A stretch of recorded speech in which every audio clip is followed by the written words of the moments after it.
उपस्थित धर्म प्रेमी श्रद्धावान जिज्ञासु भाइयों तथा सुशील बहनों, इन दिनों हम देख रहे हैं सफलता प्राप्त करने के लिए, कार्य सिद्धि के लिए 5 समवायों का मिलना बहुत जरूरी होता है, जिसके अंदर पहला स्वभाव, दूसरा काल और तीसरा कर्म। कल क्या देखा हमने? कर्म। और चौथा पुरुषार्थ, चौथा समवाय होता है, उसका नाम है पुरुषार्थ। मेहनत करनी पड़ती है, बिना मेहनत के कोई फल मिलता नहीं है। मालूम है कि दही में मक्खन छुपा हुआ है, पर दही के सामने आप प्रार्थना करोगे, भक्ति करोगे, वंदना करोगे तो दही में से मक्खन बाहर आएगा क्या? नहीं। उसके लिए बिलोना करना ही पड़ेगा। बिलोना जू जू करते जाएंगे, त्यों त्यों मक्खन ऊपर आता जाएगा। भगवानों, इस तरह से मेहनत करनी पड़ती है। मेहनत भी 3 प्रकार की होती है। एक होती है बौद्धिक मेहनत, एक होती है आध्यात्मिक मेहनत और एक होती है शारीरिक मेहनत। शारीरिक मेहनत में अपने आप में बहुत ज़्यादा मेहनत करनी पड़ती है। हमारी बहनें सारी मेहनत करती है तब घर चलता है। घर ऐसे नहीं चलता। घराला घर पण केव्हा सापडतं जेव्हा एक भगिनी घर सांभाळणारी असते। घर में जो होती है वो अपना घर व्यवस्थित रखती है, वो जहाँ वस्तु होनी चाहिए वही वस्तु रखती है, वहाँ से बाहर निकाल करके वापस उसी जगह वो वस्तु रखती है। धीरे धीरे धीरे घर में एक डिसिप्लिन आ जाती है और मेहनत के कारण घर व्यवस्थित चलता है। जिस घर में औरतें नहीं होती, माँ नहीं होती, बहन नहीं होती, पत्नी नहीं होती, उसको घर पर नहीं आता। बेचारे आदमियों को पैसा कमाना आता है पर घर चलाना, बच्चा रोने लग जाए तो हमारे भाई लोग तो गुस्सा करके उसको धक्का दे देंगे, पर हमारी बहनें गोद में लेगी, उसको सहलाएगी, उसको राजी करेगी और उसको नींद आने तक थपथपाती रहेगी। इस तरह से हमारी बहनों में एक घर चलाना यानी एक कारखाना चलाना होता है, एक घर चलाना यानी एक फैक्ट्री चलाना होता है। इधर से उसका फ़ोन आया, उसका फ़ोन लो, इधर मेहमान आए उनके लिए चाय बनाओ, उधर मेहमान आने वाले हैं इसलिए बड़ी रसोई बनाओ। इस तरह से कितने काम हमारी बहनें करती है तब घर चलता है। भगवानों, बिना मेहनत के, बिना पुरुषार्थ के कोई काम होता नहीं है। आप चाहो कि आटे के सामने प्रार्थना करते बैठे रहो और आटा आटा रोटी दे दे, आटा आटा रोटी दे दे, रोटी मिलेगी क्या? नहीं। उसके लिए तो मेहनत ही करनी पड़ेगी। प्रोसेस उसी होती है, जैसी प्रोसेस करोगे वैसी रोटी बनती जाएगी। भगवानों, सामने पानी रखा हुआ है, प्यास लगी हुई है, पर जब तक गिलास नहीं उठाओगे, मुंह को नहीं लगाओगे, यहाँ से गटकाओगे नहीं, तब तक आपकी प्यास बुझने वाली नहीं है। भोजन की थाली तैयार है पर कवा तो आपको ही लेना पड़ेगा। अगर मान लो किसी ने कवा भी दे दिया तो चबाना तो आपको ही पड़ेगा। धीरे धीरे बिना मेहनत के कोई काम होता नहीं है। भगवानों, हमारे गुरुदेव कहते थे, मेहनत कीजिए मानवी, मेहनत राखे मान। मेहनत कीजिए मानवी, मेहनत राखे मान, बिन मेहनत रिझे नहीं धनी गुरु भगवान। बिना मेहनत रिझे नहीं धनी गुरु और भगवान। बिना मेहनत के आप कहोगे कि हमको दर्शन हो जाए, आत्मा का साक्षात्कार हो जाए, ऐसे साक्षात्कार नहीं होता। उसके लिए लगातार मेहनत करनी पड़ती है, ध्यान की साधना करनी पड़ती है, ध्यान में अंतर के शक्ति को देखना पड़ता है। भगवानों, हमारे अंतर में अंतर का प्रकाश है, अंतर की ध्वनि है, अंतर का स्वाद है, अंतर की सुगंध है और अंतर का स्पर्श भी हमारे पास है, पर मेहनत करोगे तब उसका अनुभव आता जाएगा। हम तो इस रास्ते में चढ़ गए हैं, हमारे माताजी महाराज साहब ने हमको इस रास्ते पे चढ़ा दिया। हमको लगता था कि यह क्या काम करे। जब हमने थोड़ा सा पुरुषार्थ किया, मेहनत की, 21 दिन की साधना हमने की, तो हमको मालूम पड़ा अंतर का स्पर्श क्या होता है। अंतर की ध्वनि क्या होती है इसका अनुभव हमको आने लग गया। बिना मेहनत के कुछ नहीं होता, मेहनत करनी पड़ती है तब अंतर का अनुभव प्राप्त होता है। भगवानों, हमारे माताजी महाराज साहब को तो बचपन से दीक्षा लेनी थी, 9 साल के थे तब दीक्षा लेनी थी, किंतु उनकी माताजी वे 9 साल के तभी गुजर गई और ननिहाल में थे तो ननिहाल वालों ने कहा बिना मारी छोरी है, चोखा घर में इन्हें देवा। इस तरह से अच्छा लड़का दिखा और उन्होंने क्या कर दिया, माताजी की शादी कर दी। शादी के बाद उनका मन नहीं लगता था, ऐसा लगता था कि दीक्षा लूँ दीक्षा लूँ दीक्षा लूँ। इतनी सामयिक करी उन्होंने, हजारों सामयिक करी, हजारों सामयिक करी। बीमारी में भी सामयिक लेके बैठते थे, बुखार आया है तो सामयिक लेके बैठते थे। भगवानों, इस तरह से सवेरे चाय दूध, पहले नाश्ते का रिवाज नहीं था, चाय दूध ले लिया कि बस काम हो गया। उसके बाद वे 2 सामयिक करते थे, 2 सामयिक के अंदर 108 लोग उसका ध्यान करते थे। ऐसे लगातार उनका पुरुषार्थ चलता था। पर हमारे पिताजी का बहुत ज़्यादा प्रेम हमारी माताजी के ऊपर था। उन्होंने कहा वो बानियो थाने धोड़ा कपड़ा नहीं पहनावे, कहीं कहो ओ बानियो थाने धोड़ा कपड़ा नहीं पहनावे, कुछ भी हो जाए हम सफ़ेद कपड़े तुम्हें नहीं पहनने देंगे। और माताजी महाराज साहब ने अपना पुरुषार्थ कम नहीं किया, अपनी मेहनत कम नहीं की। हमारी भाभी जब पहली बार प्रेग्नेंट हो गई और 7वें महीने का उनका सारा वो चल रहा था कार्यक्रम, तब माताजी महाराज साहब को आधी रात को जाग आई, अरे बेटा ने टाबर होने टाइम आई गयो, आज तो चुपचाप बैठी है।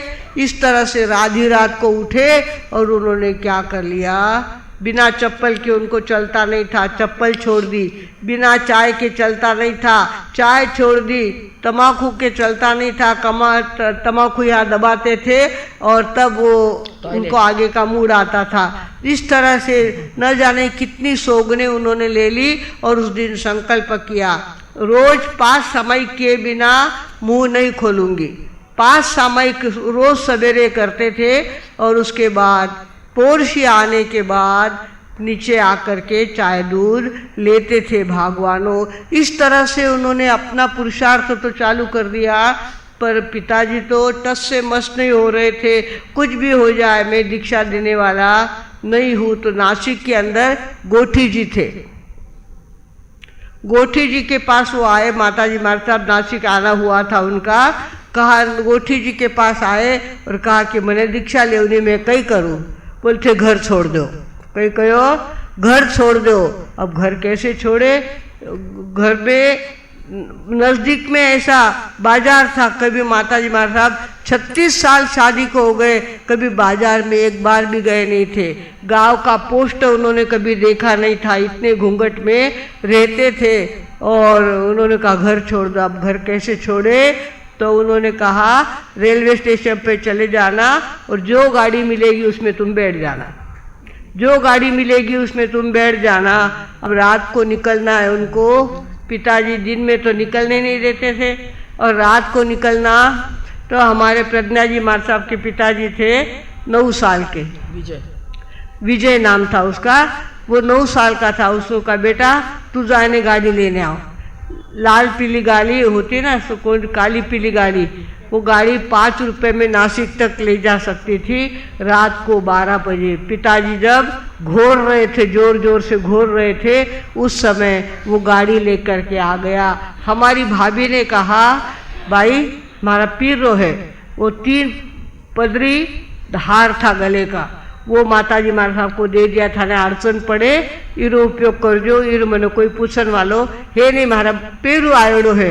इस तरह से उन्होंने अपना हार निकाल के दे दिया और मुझे कहा कि गले में जितने पैसे हैं उतने तू लेके। हमारा भाई तो ऊपर जाके सो गया, पिताजी का बहुत डर लगता था उसको, वो तो ऊपर जाके सो गया। उसने चाबी फेंक दी मेरे पास और जो गले में वो ले जा तू। अब गले में जाना, 2 ताले खोल करके जाना और उसमें पिताजी जाग जाए तो बड़ा मुश्किल काम। तो मैं धीरे से आवाज़ नहीं करती हुई, फ्रॉक पहनती थी तब मैं 11 साल की थी, और दुकान खोल करके अंदर गई तो अंदर में इतने सारे पैसे पड़े हुए थे गले में। तो मैंने अपने फ्रॉक में वे पैसे ले लिए और माताजी माँ साहब के पास आकर के वो सारे पैसे बिना गिने ही हमने उनको दे दिए। इस तरह से माताजी माँ साहब को लेने के लिए गाड़ी आई, पीली और कौन सी काली पीली गाड़ी टैक्सी आई और टैक्सी में रात को 12 बजे बैठ करके नासिक पहुँचे।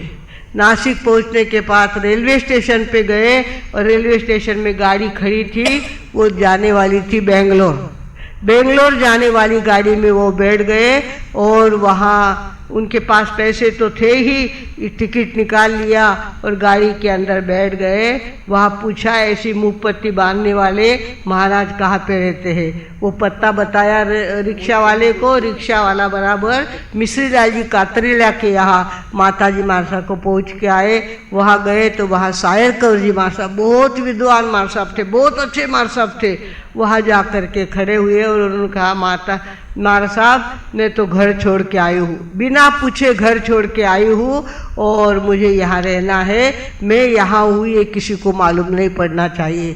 तो मिश्री लाल जी कातरेला ने कहा और मार साहब ने कहा थे चिंता मत करो, माँ कठे ही बारे बात नहीं करला थे, आराम हुआ ठहरे हो।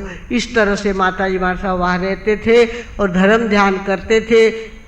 तो वहाँ इधर पिताजी सवेरे जागे और जागने के बाद उनकी आदत थी आमे सामे ऐसे चाय दूध लेने के लिए बैठते थे। उधर माताजी माँ साहब, इधर पिताजी बैठते थे चाय पानी लेने के लिए। तो कहा थारी बाई ने बुलाओ, नौकारची वापरनी है। तो घर में तो कहीं दिखे नहीं, तो गए थानक में गए। वहाँ सज्जन कौर जी माँ साहब और सुमन कौर जी माँ साहब विराजमान थे। उन्होंने कहा चालो घरे नौकारची वापरने। तो सुमन कौर जी ने कहा शांताबाई तो आया को नहीं रात है। अरे रात को यहाँ भी नहीं, घर पे नहीं, कहाँ गए? और हमारे भाई तो थर दूधने लग गए और ऊपर अनाज के बोरे थे उस पे जाके बैठ गया। वो कांत्या बोल थारी बाई कटे गई। अब कई कहे थारी बाई कटे गई। अब इस तरह से सब चुपचाप हो गए। चोर मौसेरे भाई सबको पता था, रात को सब विदाई करने के लिए खड़े थे। भाई हमारा ऊपर सोया हुआ था, वो तो नीचे आया ही नहीं। किंतु इस तरह से सबको पता होते हुए भी किसी ने कुछ नहीं बोला। और माताजी माँ साहब वहाँ 3 महीने रहे, बेंगलोर के अंदर 3 महीने रहे मिश्री लाल जी कातरेला के यहाँ। और पिताजी का रोज का काम था माताजी को ढूंढना, कहाँ ढूंढना। इस तरह से उनको पता चला थारी बाई तो बेंगलोर में है क्या। और बेंगलोर में समाचार भेजे उन्होंने कि तुम आ जाओ, हम तुम्हें दीक्षा दे देंगे। माताजी माँ साहब बोले, सीधे रह गए और वो आ गए बम्बई में। आ गए तो बम्बई में लाने के लिए भाई के साथ पिताजी गए और उनको लेके आए। आने के बाद पिताजी ने कहा अरे दीक्षा ही तो भोड़ो आदमी भोड़ो है के बानी के हो, थाने दीक्षा देवनी के मैं थाने घरे लावन वास्ते कहो के मैं तो दीक्षा देवने वालो नहीं हूँ। इस तरह से माताजी माँ साहब की फिर से फसगत हो गई और घर में रहते थे, पर कभी घर में पिताजी से झगड़ा किया नहीं, कभी उनका पल्ला आधे माथे तक कभी गया नहीं, कभी उल्टा उत्तर दिया नहीं। अपना धर्म ध्यान करते रहे और करते करते एक बार क्या हो गया, मुझे उन्होंने भेज दिया नगर भेजा, बेटा तू नगर जा पे, हमारा नशीबा में दीक्षा को नहीं है, पर तू क्या नहीं संसार में आज के, तू नगर जा। और नगर में मैं गई। हमारे ग्रुप के मार साहब ने हमको बहुत ज़्यादा प्रेम से वहाँ पे रखा था और इस तरह से हम वहाँ रहते थे। तो माताजी मार साहब का पत्र आया, तू लिख के भेज तेरे पिताजी को कि मैं मोटी उगी हूँ और मैंने जल्दी दीक्षा दो। मुझे कोई बैराग था नहीं, कुछ नहीं था, मुझे कोई दुख ही नहीं था। आनंद से स्कूल में जाना, खेलना और भावे जो से खाना, इसके सिवा हमको कोई काम ही नहीं था। तो दुख का कोई कारण नहीं था, बैराग मुझे आया नहीं था। और इस तरह से उन्होंने कहा कि तू लिख दे थारा भावसा ने कि मैं घनी मोटी होगी आवे। मुझे 17 वर्ष पूरे हो गए थे, 18वां वर्ष लग रहा था और पिताजी को पत्र पहुंचा तो पिताजी मुझे लिखा था ईश्वरी लिखने थारा भावसान तू भेज दीजिए। माताजी माता ने लिख के भेजा था पत्र, वैसा ही वैसा मैंने उतारा कर दिया और पिताजी को भेज दिया। पिताजी के समाचार आए, बेटा तू आ जा आठे, मैं थारा बदल विचार करूँ। इस तरह से मैं वहाँ गई, पीपल गाँव गई और माताजी माता ने कहा देख जे घनी काच में देख जे मती, घड़ी घड़ी माथो ओढ़ जे मती, घड़ी घड़ी कपड़ा बदल जे मती, थारा भावसा थारी परीक्षा ले ही। इस तरह से मुझे समझा के रखा था और मैं भी उस तरह से रहती थी। और ये कि माताजी दोपहर में पिताजी खाने के बाद सो जाते थे, डबल गादी पे सोते थे, वो सो गए थे गादी पे और वो उनका उठना और मेरा जीना चढ़ के ऊपर जाना, तो वो एकदम मूड में थे। बेटा कहीं के वे, तो मैं वहाँ गई, मैं कहा मैं आई ना नगरू आई हूँ, थाने आज्ञा लेवन वास्ते आई हूँ। तो कहा देख मैं 5 बेटा परनाई के, 5 लड़कियों की शादी मैंने की है और मुझे अब कोई शादी का शौक नहीं है, तेरी जैसी इच्छा होगी वैसा। मुझे कोई नहीं कहने वाला मिला ही नहीं, दीक्षा मती ले कोई क्यों ना उसको नहीं बने। तो इस तरह से कहा 5 बेटा में परनाई है, थारी जैसी इच्छा असल उसको कर दे। मेरे माताजी माता ने कहा था कि थारा काका जी ने कह दीजिए हमारी सगाई मती कर जो, नहीं तो कठे थने अटकाई दे ला के। तीन ठिकानी भाई साहब ने मुंडा मांग्या है के मोटा मोटा घरे मुंडा मांग्या है, तो तू कह दीजिए कि हमारी सगाई मती कर जो। तो मैंने इतना पिताजी को कह दिया काका जी हमारी सगाई नहीं करनी, बेटा नहीं करूँ थारी सगाई, थारी जैसी इच्छा असल उसको कराला। इस तरह से पिताजी उठ करके बैठे थे गादी पे और मैं ऊपर गई, कहा बेटा पर थारा कई विचार है, देखो बार साहब काका जी मन तो दीक्षा लेवनी है, तो देख के परिणाम रो मने अनुभव है, बेटा परिणावनी बस्ता कीकर बांधना बरी कीकर खरीदनी वो सगो बने आवे करता, पर दीक्षारी बाता भरनी मालूम, पात्रा कठू मंगावना ओगा कठू मंगावना ये बाता मने कहीं मालूम है नहीं। तो तू थारा नगर में जा, थारा मुथी जी ने कहे भारी पात्रा भारी होगा माने मंगा दो, हमारा भावसा पूरा बिल दे देला। इस तरह से पिताजी ने मुझे कहा कि जाके बोल देना, और मैं वहाँ गई और कहा कि देख चोखा पात्रा चोखा होगा थारा वास्ते मंगाई लीजिए। मैंने धीरे से कहा काका जी 1 जोड़ी मंगाऊ कि 2 जोड़ी मंगाऊ? कहीं कहो 1 जोड़ी मंगाऊ कि 2 जोड़ी? मारी बेटी लुच्ची के माँ तो जे साथे के वे। और फिर कहने लगे मारी 18 वर्ष की छोरी जावे, 58 वर्ष कदी आईला उन्हें उरी माँ साथे रेला, तो मैंने चिंता नहीं रेवनार के ठीक है दोया ने दे दे की दीक्षा। कहीं कहो दोया ने दीक्षा दे दे उला, पर दीक्षा हमारा आंगना में हुईला।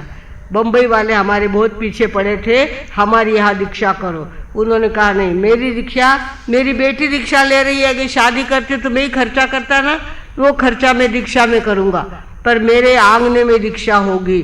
इस तरह से उन्होंने कहा हमारी बेटी लुच्ची के इन्हें माँ से जैसा थे। और मैं दौड़ती हुई पीछे गई, हमारे माताजी माथा बांध के सोए हुए थे। भाई थने आज्ञा मिल गई, मने आज्ञा इन जन्म में कभी मिलनार नहीं बेटा, किसो के चाल तुम्हारे साथ। वहाँ आए और पिताजी को कहा कि भावसाथ थे काका जी थे, कई कहो आबार के बानियो 1 बार बोले 2 बार बोले नहीं के थाने दोया ने दीक्षा देवनी, मारा मुंडा मुँह शब्द निकल गए है, अबे थाने दोया ने दीक्षा देवरा। माताजी मार साहब की आज्ञा हो गई और उसके बाद हमारे गुरुदेव ने मुहूर्त निकाला 7 मार्च 1962। वो दिन हमारी दीक्षा के लिए निकाला और बड़े धूमधाम के साथ दीक्षा हुई। दीक्षा लेती हमारे माताजी माँ साहब ने तो पुरुषार्थ चालू कर दिया।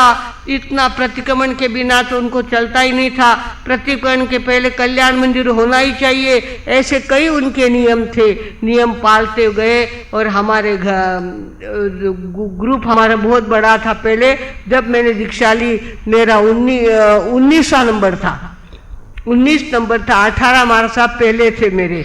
और ऐसे में माताजी मार साहब तीनों टाइम गोचरी को जाते थे, गया वया करके मार साहब मन जाऊन दो ना, मैं गोथरी ले जाऊला, बम्बई में जाना, इतने जीने चढ़ना, इतना सब कुछ करना। और माता जी मार साहब पुरुषार्थ करते थे, तीनों टाइम गोथरी जाना, सब खुद का नित्य नेम इतना ज़्यादा करना। धीरे धीरे उन्होंने रोज की 4000 गाथा की स्वाध्याय करना चालू कर दिया था। 4000 जीवन श्रेष्ठ कर पाठमाला पूरी फेर लेते थे। आगे चलकर उनको दिखना कम हो गया तो हम सबको बांट के देते थे, तू आँखों 10 विकालिक करनो, तू आँखों उत्तरायण जी करनो, इस तरह से सभी को बांट देते थे और स्वाध्याय करते थे। भगवानों, हमारे माता जी माँ साहब ने ऐसा आध्यात्मिक पुरुषार्थ किया और आखिर दम तक पूरी तैयारी करके रखते थे। आज मने जाओ पड़े तो मारी तैयारी, तू समझ मना विचार करनी पाही, तवज्जो 12 भावना की रोज स्वाध्याय करते थे। 12 भावना रोज की पढ़ना, रोज का स्वाध्याय करना, रोज का नित्यम बराबर होना ही चाहिए। इस तरह से करके पूरी सावचेती के साथ उन्होंने यहाँ से विदा ली। इस तरह का पुरुषार्थ हमारे माता जी साहब ने किया। घर छोड़ने का पुरुषार्थ किया। घर में रह करके कभी इतने अंगूर हमारे घर में आते थे पर कभी अंगूर को छुआ नहीं माता जी साहब ने। 5 साल तक अंगूर को छुआ नहीं, 5 साल तक कोई फल खाया नहीं। जैसे मार साहब रहते हैं ऐसे वो रहते थे। धीरे धीरे पुरुषार्थ करते करते उनको आज्ञा भी मिल गई और आज्ञा मिलने के बाद ऐसी हमारी दीक्षा हुई। नासिक जिले के अंदर कवारी छोरी और सौभाग्यवती बाई, दोनों दीक्षा ऐसी थी। 10,000 लोग हमारी दीक्षा में आए थे, बड़े धूमधाम से हमारी दीक्षा हुई। भगवानों, ये पुरुषार्थ किसने किया?